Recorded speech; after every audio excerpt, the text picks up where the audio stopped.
सांझ ढलने ही वाली थी जब पहाड़ी पर फैली धुंध ने रास्ते को और भी संकरा बना दिया।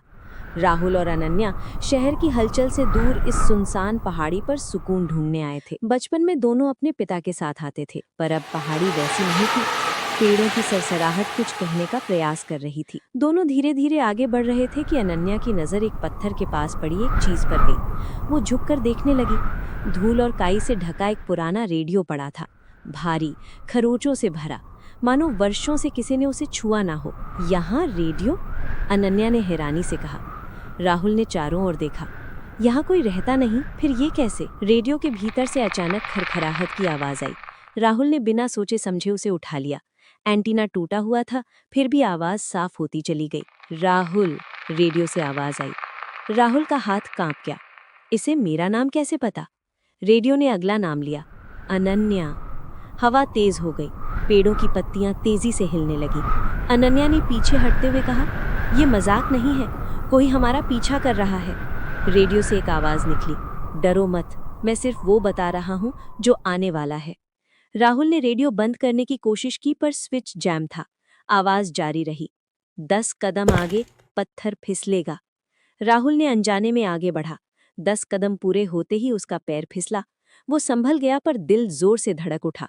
अनन्या की आंखें फैल गई। ये तो भविष्य बता रहा है, उसने फुसफुसाकर कहा। रेडियो फिर बोला, सूरज डूबने से पहले नीचे उतर जाओ, अंधेरा तुम्हें ढूंढ लेगा। कौन ढूंढ लेगा? राहुल ने गुस्से में और डर से पूछा। वही जिसे तुम भूल चुके हो। दोनों के बीच चुप्पी छा गई। पहाड़ी की ढलान से नीचे उतरने का रास्ता धुंध में खो गया था। दोनों ने तेजी से कदम बढ़ाए। हर कुछ देर में रेडियो बोलता, कभी किसी पत्थर के गिरने की चेतावनी, कभी हवा के बदलने की। हर बार उसकी बात सच होती गई। चलते चलते उन्हें एक जली हुई चौकी मिली। लकड़ी काली पड़ी थी, जैसे आग ने उसे निगल लिया हो। अनन्या की यादों में एक धुंधली तस्वीर उभरी। वर्षों पहले का एक हादसा, पहाड़ी पर लगी आग, चीखें और एक नाम जो उन्होंने कभी जोर से नहीं लिया।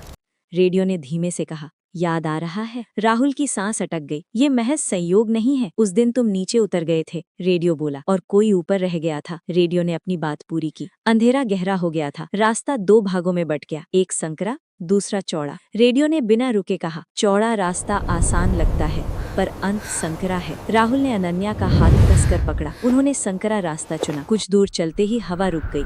सन्नाटा इतना गहरा कि अपनी धड़कनें सुनाई देने लगी। अचानक पीछे से कदमों की आवाज आई। दोनों ठिठक गए। पलटकर देखा, कुछ नहीं, पर रेडियो बोला, वो पास है। अनन्या कांप उठी। पेड़ों के बीच एक परछाई हिली। राहुल ने हिम्मत जुटाई, हम माफी चाहते हैं। रेडियो चुप हो गया। परछाई पास आई, पर आकार स्पष्ट नहीं हुआ, बस ठंडक बढ़ती गई।